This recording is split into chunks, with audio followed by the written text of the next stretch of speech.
In the year 60 AD, the powerful Roman Empire ruled over most of Europe, but Britannia remained unconquered, bravely resisting their control. On the island of Mona, Roman soldiers arrived and cruelly killed 300 Druids, showing no mercy. Even in their final moments, the Druids held on to hope, praying that their mythical warrior goddess would one day rescue their people from the Romans. In Rome, Commander Paulinus informed King Nero about the dreadful massacre, mentioning the Druids' belief in a warrior goddess. Nero was worried that the Druids might find a savior, so he made a law forbidding women from having important roles in society. Meanwhile, in Britannia, the Iceni tribe lived peacefully under the rule of King Prasutagus and his queen. They were proud parents of 2 young girls. One day, warrior Ciaran told King Prasutagus about a new Roman official named Catus, who disliked Britannia. While the men discussed politics, the queen took her daughters to learn languages and have a beauty session. After the girls were all dolled up, they went to the market. However, their day took a dark turn when they stumbled upon a gruesome sight. Men hung on crosses. At first, the queen thought they were just criminals being punished, but her maid clarified that these men were Christians killed by Rome for their beliefs. Unfazed, the queen decided to continue shopping with her daughters. While they were at the market,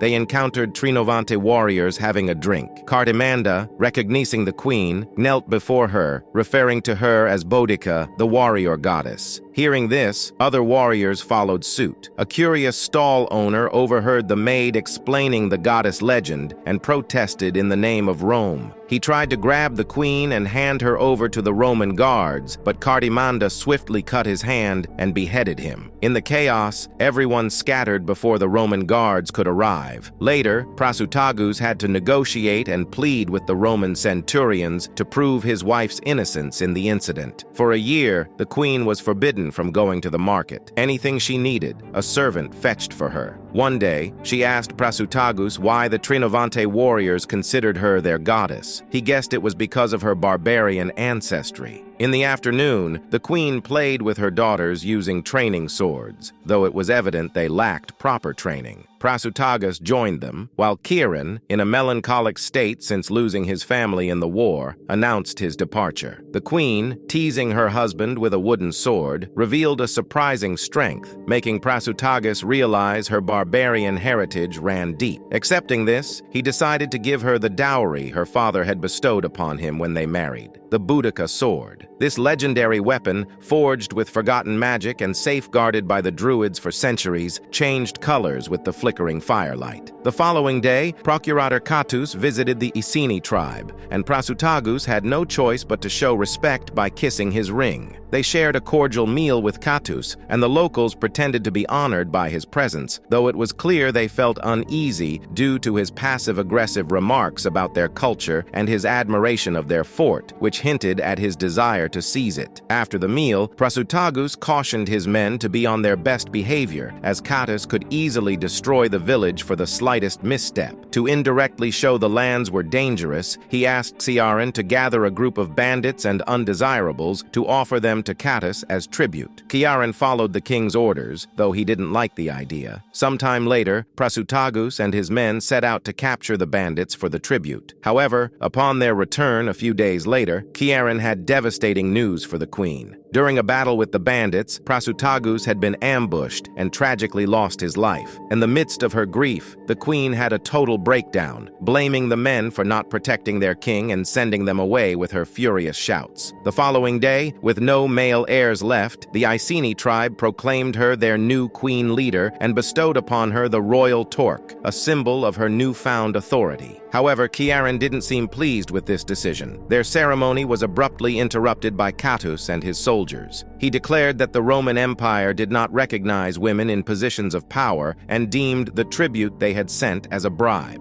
Citing these alleged crimes, Catus decided to seize all of her land and punish her and her daughters. Shockingly, he revealed that Ciaran had betrayed the tribe by disclosing Prasutagus's location, leading to his ambush and death. The soldiers forcibly separated the queen from her daughters, casting away her torque and tearing off her clothes. They hung her on a tree and mercilessly flogged her, while the tribe could only watch in horror. those who attempted to protest were subdued by the soldiers. Once the punishment was over, they branded the queen's face with Nero's initials, a degrading act typically reserved for slaves. During the night, Cartimanda and the Trinovante warriors sneak into the Roman camp, quietly taking out several guards until they locate the queen and rescue her. They manage to cross the river without being noticed and reach the safety of the Trinovante tribe, where they tend to the queen's wounds. While she rests, the queen becomes delirious with fever, repeatedly asking about her daughters. Cartimanda sadly explains that the Trinovante tribe now considers her their mother. The queen refuses to accept this, but just then, her daughters enter the tent, reuniting with their mother. Cartimanda also gives the queen a set of fake teeth she stole from a centurion, emphasizing the importance of a warrior being able to bite. After a few days of recovery, the queen leaves the tent and discovers the warriors are training her daughters in the art of combat. She asks them to take a break so they can spend time together. During their conversation, she learns that Cartimanda, too, had children who were tragically killed by the Romans. The girls explain to the queen that, in the eyes of the Trinovante tribe, the mark given to her by Catuus branded her as their leader, and it was her duty to unite the tribes against the Romans. They made it clear that she had no choice but to accept this responsibility. Later, the queen tried to train with a practice dummy, but her movements were clumsy. Fortunately, one of the warriors joined her, offering guidance on how to improve her technique. Their training was interrupted by Cartimanda, who brought the queen the Boudica sword. Cartimanda had retrieved it after killing one of Catuus's soldiers who had taken it. The queen was deeply moved by the gesture, although her trainer pointed out that bronze wasn't the best metal for a sword. Just then, Wulfgar and his tribe arrived to meet the queen. Wulfgar was unimpressed by her lack of experience and proper armor, claiming he should be the leader. He mocked her sword and snapped it in half before throwing it into the river. The queen hurriedly jumped into the water to retrieve the sword, alarming the warriors because the currents were strong enough to pose a drowning risk. When the queen returned, she astounded everyone by showing the magically repaired sword, causing them all to kneel. Wulfgar declared his allegiance, stating that she could rely on him and his warriors. With newfound determination, the queen raised her sword and embraced the name Boudica. In the evening, the warriors recovered the royal torque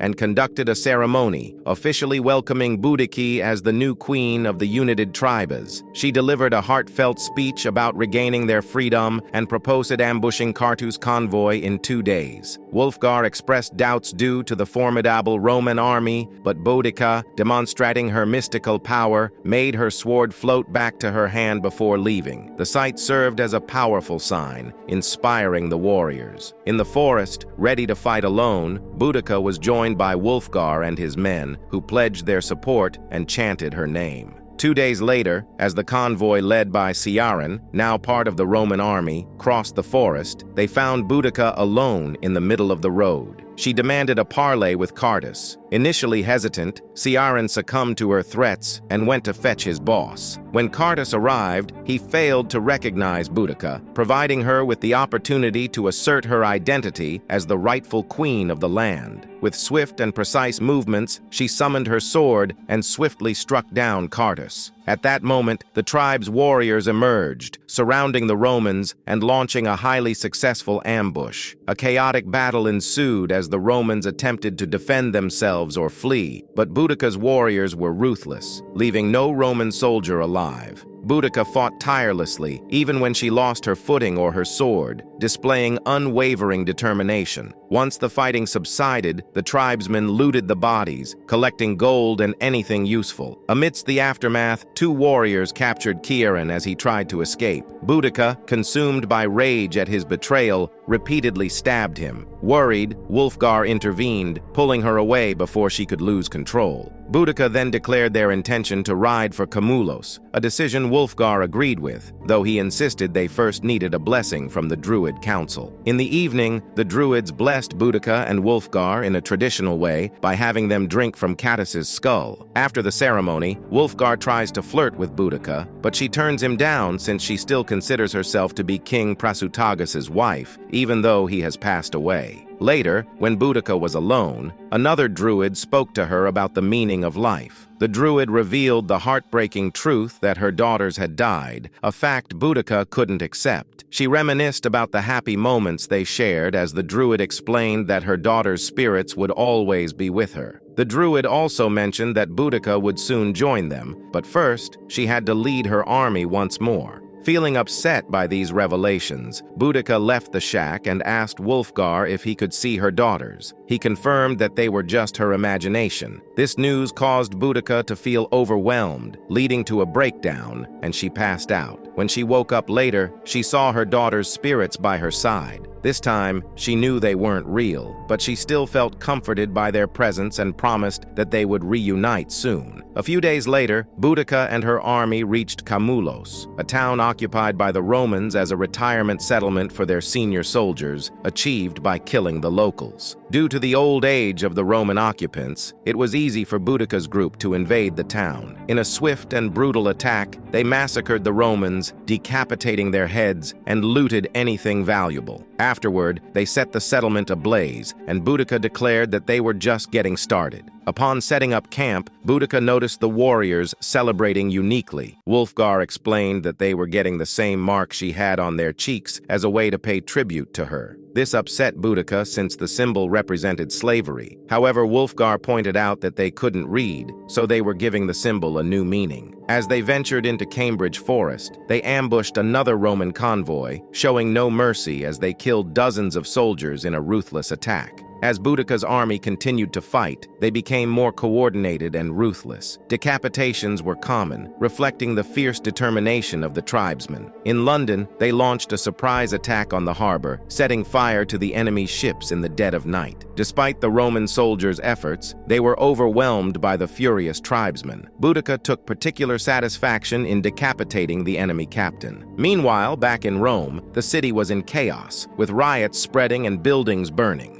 The people were discontented with the high cost of war and demanded a victory. Commander Paulinus tried to rescue Nero, but the king, feeling forsaken, chose to end his own life. Paulinus was devastated by Nero's death but vowed to bring the victory Rome needed. He informed his troops that they would be sailing in the morning. The news of Nero's death and Paulinus's impending arrival reached Britannia, causing concern among the tribesmen, especially since the king's army was more powerful than the average guards. Wulfgar spoke with Boudica, emphasizing the need for the tribesmen to recuperate, especially with winter approaching. Wulfgar believed that fighting in the current situation would lead to their demise, and he proposed returning in the spring with reinforcements from the north. However, Boudica adamantly refused to send her men home, insisting they needed to finish what they had started. Despite the spirits of her daughters implying that Wulfgar might be upset because she rejected his advances, Boudica remained steadfast in her decision not to be with him even for the greater good. Unable to reach an agreement, Wulfgar took his men and left, leaving Boudica with only the Trinovante tribe. The following morning, the tribe prepared for battle, learning that Paulinus was making his way to Watling Street to confront Boudica. Eager to face him, Boudica delivered an inspiring speech to her tribe, kissing the land and promising to reclaim their freedom. The tribesmen charged toward the road to initiate their attack, but to their shock, the soldiers moved out of the way, allowing them to pass. Unbeknownst to them, Paulinus, an experienced strategist, had set up a perfect ambush. Dozens of archers opened fire, catching the tribesmen off guard and beginning a deadly onslaught. Horrified by the onslaught, Boudica ordered her men to turn her carriage on its side for protection, but it proved futile. Many of her warriors continued to fight, but they fell one by one. Desperate, Boudica turned to her daughters for help, but they explained that her time had come and she must join her family. Refusing to die like a coward, Boudica found strength in Cartimanda's support. She gave her final orders, and everyone rallied to go down fighting. Amidst the chaos, they heard screams from the forest. To their surprise, Wulfgar had returned with his men, attacking the Romans from behind and utilizing their crossbows. While the Romans fell, their numbers remained overwhelming. Tragically, both Wulfgar and Cartimanda eventually fell in battle. Devastated by these losses, Boudica fought furiously, taking down as many Romans as she could. But her daughter's spirits reminded her that it was time to reunite with her family. Distracted by their presence, presence, Boudica was struck by an arrow. Seizing the opportunity, the Romans surrounded her and dealt multiple fatal blows. In her final moments, Boudica's thoughts turned to her family, and her soul reunited with them in the afterlife. In the present day, a statue of Boudica and her daughters stands in London, immortalizing their bravery and sacrifice. With this, the movie comes to an end. Thanks for watching, guys.